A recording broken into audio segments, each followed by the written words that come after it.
এই দুনিয়ার পুরো জীবনটা এটা হচ্ছে লালসাময় একটা জীবন, লোভ, মরিচিকা, মায়াজাল। এই মায়াজালে আমরা আটকে আছি, ফলে মৃত্যুর কথা আমরা ভুলে গিয়েছি।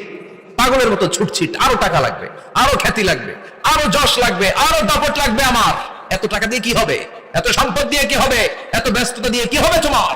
স্টপ, থামুন, অনেক হয়েছে। আন্না, থামুন, take a rest, take a breath and think about death. Think that you have to go back to your Lord. একটু বসেন না, একটু ভাবেন যে আমাকে চলে যেতে হবে, চলে যেতে হবে। এই কোলাহল, এই ব্যস্ততা, এগুলো থাকবে, থাকবো না আমি। সাইয়েদনা ওমর ফারুক বলেছেন, মুতু ক্বাবলা আন তামুতু, মরার আগে একবার মরো। হাসিবু ক্বাবলা আন তুহাসাবু আলাইকুম, তোমার হিসাব নেওয়ার আগে তুমি একবার নিজের হিসাবটা করো না। কাগজ বের করে একটু লিখো না, কি কি ভালো কাজ করছিলা, যেগুলো দিয়ে নাজাতের ওসিলা হতে পারে। 1 2 3, আর কি কি আকাম কুকাম করছো দেখো না, লিখে দেখো তোমার অবস্থাটা কি।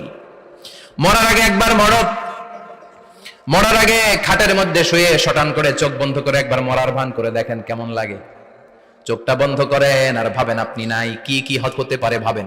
আপনার ছেলে মেয়েরা কান্না জুড়ে দিবে, আপনার প্রাণের স্ত্রী বিলাপ শুরু করে দিবে, বন্ধু বান্ধবের চিৎকার আর মাতম, স্থানীয় এলাকার মসজিদে ঘোষণা, অমুক এলাকার নিবাসী অমুক ভাই, অমুকের ছেলে অমুক দুনিয়ায় নাই।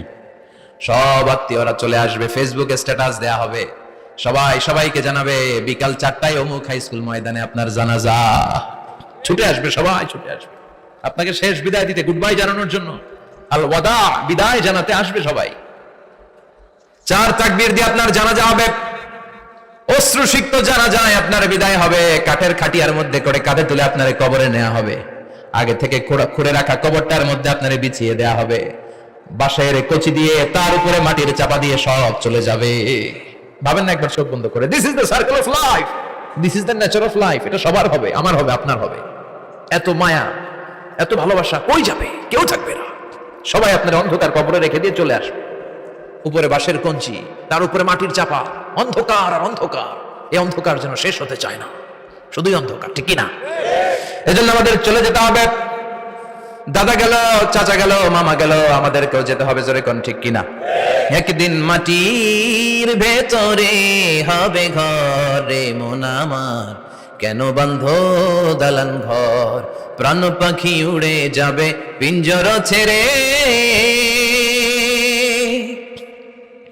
ধরা ধামে সবই রবে, তুমি যাবে চলে, বন্ধু বান্ধব যত, মাতা পিতা যারা সুত, সবই হবে তোমার পরে।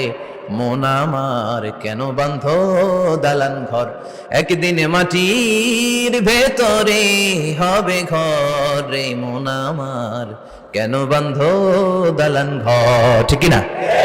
সব পরে থাকবে, চলে যেতে হবে আমাদেরকে।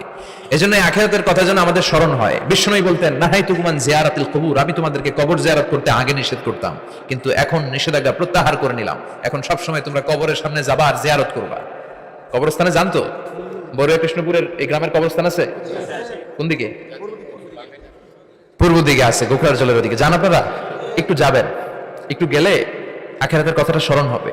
ওখানে ছোট শিশুরা শুয়ে আছে, কিশোর যুবকরা আছে, আপনার মতো তাগড়া যুবক, মুরব্বীরা আছে। এরা এই এলাকায় থাকতো, এরা আকাশ থেকে নেমে আসে না, এই এলাকার সন্তান, আজ নাই। একটা সার্টেন পিরিয়ড শেষে আপনিও থাকবেন না। This is the nature of life, this is the circle of life. ছোট্ট শিশু হয়ে এসেছিলেন, শৈশব, কৈশোর, যৌবন, প্রৌঢ়ত্ব। আগে ছিলেন সিঙ্গেল, বিয়ে করে হয়ে গেলেন ডবল। এরপরে আল্লাহ আপনাকে একটা মেয়ে দিল, এরপরে মেয়েকে বিয়ে দিয়ে শ্বশুর হলেন, এরপরে ওই মেয়ের ঘরে সন্তান হতে নানা হলেন। আর কতদিন? অনেক দিন হলো তো, অনেক লম্বা সময় পেয়েছেন আপনি। Think about that. এবার যাওয়ার কথা ভাবেন, আখিরাতের সামানের কথা ভাবেন, ফিরে যেতে হবে। কি শক্তিশালী যুবক, বার্ধক্য চলে আসলে লাঠি ছাড়া চলতে পারে না। কুচকুচে কালো দাড়ি সাদা হয়ে যায়, দাড়ির শুভ্রতা, বয়সের ভার, রং ধরা যৌবন জং ধরে শেষ, ঠিক কিনা? This is the circle of life. যুবক ভাইরা, এটাই জীবন, চলে যেতে হবে, কেউ থাকতে পারবে না, ঠিক কিনা? এটা রিমাইন্ডার আল্লাহ এই সূরার ভিতরে দিয়েছেন যে তোমাদেরকে ফিরে যেতে হবে। এই লোভ লালসা ছেড়ে দাও। রব্বুল আলামিন বলেন, আলহাকুমুত তাকাসুরু হাত্তা যুরতুমুল মাকাবির। ও গোলাম, দুনিয়ার সম্পদ, লোভ লালসা তোদেরকে পাগল বানিয়ে দিয়েছে। এই লোভ পাগলামি কোনোদিন তোদের থামবে না যতদিন না তোরা কবরে ঢুকবি, ঠিক কিনা? কার কথা? আল্লাহ বললেন, দুনিয়ার সম্পদ আর লোভ আর মোহে তোমরা গাফেল হয়ে গিয়েছো। আখিরাতের কথা বেমালুম তোমরা ভুলে গিয়েছো, কিন্তু আখিরাতে তোমাদের যেতেই হবে, কবরের বাড়িতে তোমাদের ঢুকতেই হবে, ঠিক কি না? যেতেই হবে। আমরা ভুলে যাই। আলহাকুমুত তাকাসুর, অতিরিক্ত পাওয়ার লোভ, বেশি বেশি খাওয়ার লোভ, বেশি বেশি জমানোর লোভ মানুষকে গাফেল বানিয়ে দিয়েছে। এটা মানুষের স্বভাব। আরো চাই, আরো চাই, এই স্বভাবটা আছে না নাই? দেখবেন ছোট বাচ্চারা মসজিদের দোয়া অনুষ্ঠান শেষে জিলাপি দেয় না? বড় কৃষ্ণপুরে কি দেয়? আগে বাতাসা দিত না, এখন কি দেয়? জিলাপি দেয়, মিষ্টি দেয়। তো মসজিদের 2-3 গেট থেকে যদি দেয়, ছোট বাচ্চারা দেখবেন এদিক দিয়ে কয়েকটা নিয়ে আবার ওই গেটে লাইন ধরে। ওর হাত হলো ছোট হাত, ওর হাত ভর্তি জিলাপি, আর নেওয়ার জায়গা না, এরপর আরেক জায়গায় লাইন ধরছে। আরো লাগবে, আরো লাগবে, এই আরো আরো আরো চাই, এই স্বভাবটাই মানুষকে কুড়ে কুড়ে শেষ করে দিয়েছে। এত লাগবে কেন তোমার? চাহিদার কোনো শেষ নাই। Unlimited demand of human being. যার আছে বেশি তার চাই বেশি। যার সাইকেল আছে তার হুন্ডা চাই, হুন্ডা আছে তো প্রাইভেট কার চাই, প্রাইভেট কার আছে তো প্লেন চাই, প্লেন আছে তো হেলিকপ্টার চাই, হেলিকপ্টার আছে তো ওইটা চাই, ওইটা আছে তো সেটা চাই, ঠিক কিনা? এলাকার মেম্বার যে হয়েছে চেয়ারম্যান হতে চায়, আছে না নাই? চেয়ারম্যান সাহেব এমপি হতে চায়, আছে না নাই? এমপি সাহেব মন্ত্রী হতে চায়, আছে না নাই? মন্ত্রী সাহেব প্রধানমন্ত্রী হতে চায়, আছে না নাই? কিন্তু এই দেশে সুযোগ নাই। কথা কন, এই দেশে প্রধানমন্ত্রী সিলেক্টেড। 2-3 জনের বাইরে কেউ প্রধানমন্ত্রী হতে পারবি না, ঠিক কিনা? আমার এই জীবনে তো আমি 2-3 জনই দেখলাম। বেগম খালেদা জিয়া, মাননীয় প্রধানমন্ত্রী শেখ হাসিনার ছোট্টবেলা দেখেছি এরশাদকে, আমরা তখন ছোট। তো মানুষের চাহিদার কোনো শেষ নাই, যার আছে বেশি তার চাই বেশি। এজন্য বিষ্ণু বলেছেন উনজুরু ইলা মান হুয়া আসফালা মিন, তোমার চেয়ে যে খারাপ আছে ওর দিকে তাকাও। ওয়ালা তানজুর মান হুয়া আ'লা মিন, তোমার চেয়ে যে ভালো আছে ওর দিকে তাকাও না, তোমার চেয়ে যে খারাপ অবস্থানে আছে ওর দিকে তাকাও। অনেকে নিজের অবস্থান নিয়ে সুখী না, এরকম আছে না নাই? আল্লাহ আমার এটা দিল না রে, ওইটা দিল না রে, পাইলাম না রে, কিচ্ছু হয় না, কি করবো জীবনে, হতাশ। আসলে আছে কিন্তু অনেক, কিন্তু শুকরিয়া নাই, ডাকাত, ঠিক কি না? নিজের অবস্থান নিয়ে সুখী না, কিন্তু অনেক লোক আছে তারা আপনার অবস্থানে পৌঁছতে চায়। তাদের দিকে তাকিয়ে দেখেন, আপনি যে অবস্থানে আছেন এই অবস্থানে পৌঁছাটা অনেকের কাছে স্বপ্ন। তারা প্রতিনিয়ত সংগ্রাম আর স্ট্রাগল করে যাচ্ছে আপনার অবস্থানে পৌঁছতে, আর আপনি এটা নিয়ে সন্তুষ্ট না। শেখ সাদির নাম শুনেছেন? বালাগাল উলা কাশাফাত দুজা, এই কবিতাটা রচয়িতা ইরানের বিখ্যাত এক কবি। উনি একবার আর্থিক সমস্যার মধ্যে দিয়ে সময় কাটাচ্ছেন, টাকা নাই, পয়সা নাই, পায়ে দেওয়ার মতো জুতা নাই। উনি খুব দুঃখ পেলেন, হায় রে, আমি ইরানের এত বড় কবি, আমার পায়ে দেওয়ার মতো জুতা নাই। দুঃখ ভরা মন নিয়ে রাস্তায় হাঁটতে বেরোলেন। হাঁটতে হাঁটতে হঠাৎ দেখলেন একটা লোক শুয়ে শুয়ে কাঁদছে, ওই লোকটার 2টা পাই নাই, পাই নাই।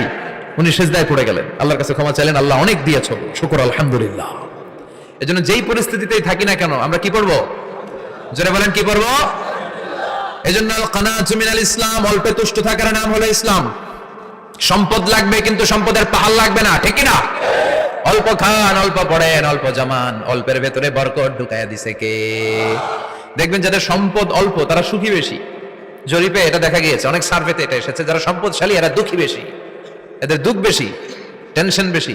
খুব স্বাভাবিক, টাকা যার বেশি রোগ তার বেশি, টাকা যার বেশি টেনশন তার বেশি, টাকা যার বেশি ঘরে শান্তি তার কম, আছে না নাই?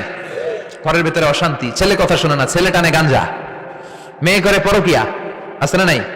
স্ত্রী কথা শুনে না, ভালোবাসা নাই, ঘরটা জাহান্নামের টুকরা। রোগ বালাই, এক একটা হসপিটাল বিল পরিশোধ করতে মাসে 5 লাখ 10 লাখ, আছে না নাই? কিছু খেতে পারে না, ডাক্তার একেবারে ডায়েট মেনু বেঁধে দিয়েছে, ডায়েট, ভেরি ডায়েট মেনু, এটা এটা এটা এটা কিছুই খাবেন না, শুধু গরু খাবেন না, খাসি খাবেন না, চিংড়ি খাবেন না, খালি ঘাস খাবেন, ইচ্ছে মতো ঘাস খাবেন, মানে ঘাস জাতীয় যত আইটেম আছে সব খাবেন, শাক খাবেন, সবজি খাবেন, সালাদ খাবেন, গরু, চিংড়ি, মুরগি, গোশত, ইলিশ কিছু খেতে পারে না। তাহলে রোগ বেশি, খাওয়ার মজা নাই, ঘরে সাংসারিক শান্তি নাই, খালি ব্যারাম আর ব্যারাম, ঠিক কিনা? কিন্তু সম্পদের পাহাড় ঘটেছে। আর অল্প যারা খায়, অল্প পড়ে, রিক্সাওয়ালা, কুলিওয়ালা, অল্প বেতনের চাকরি, কিন্তু হক হালালি মেনে চলে, দেখবেন শান্তি আছে অনেক। হ্যাঁ, বাসা ভাড়া দেয়, ফ্যামিলি চালায়, বাচ্চাদের স্কুল বিল, এরপরও মাস শেষে 1-2 হাজার টাকা হাতে থেকে যায়। আর ওর প্রতি মাসে 10 কোটি টাকা ইনকাম, তারপরও ব্যাংকের ঋণ আছে না নাই? সুখ কারে বলে? কিভাবে আপনি সুখকে ডিফাইন করবেন? সুখ তো টাকায় কিনা যায় না, শান্তি টাকা দিয়ে হয় না, শান্তি দেওয়ার মালিককে।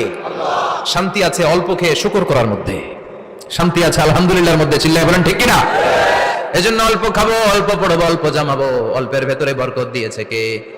দেখেন ধনী ভাইরা খেতে পারে না, কিন্তু রিক্সাওয়ালার কি সমস্যা হয়? রিক্সাওয়ালারা সব খেতে পারে, কুলিওয়ালা, দিন মজুর, এরা একেবারে স্লিম সুঠাম দেহি, মেদহীন পেট, পেটে কোনো মেদ নাই, ভুড়ি নাই। আর কোটিপতিদের মেদ আছে না নাই? এত বড় বড় পেট, ঠিক কিনা? আমাদেরও পেট আছে, তবে হালাল পেট, এটা হারাম টাকা দিয়ে এই ভুড়ি বানাই নাই আমরা। চিল্লে বলেন ঠিক কিনা? রিক্সাওয়ালা, কুলিওয়ালা নিজেও নামাজ পড়ে, বউ নামাজ পড়ে, বাচ্চাটাও নামাজ পড়ে, রিক্সা চালায় আর জিকির করে লা ইলাহা।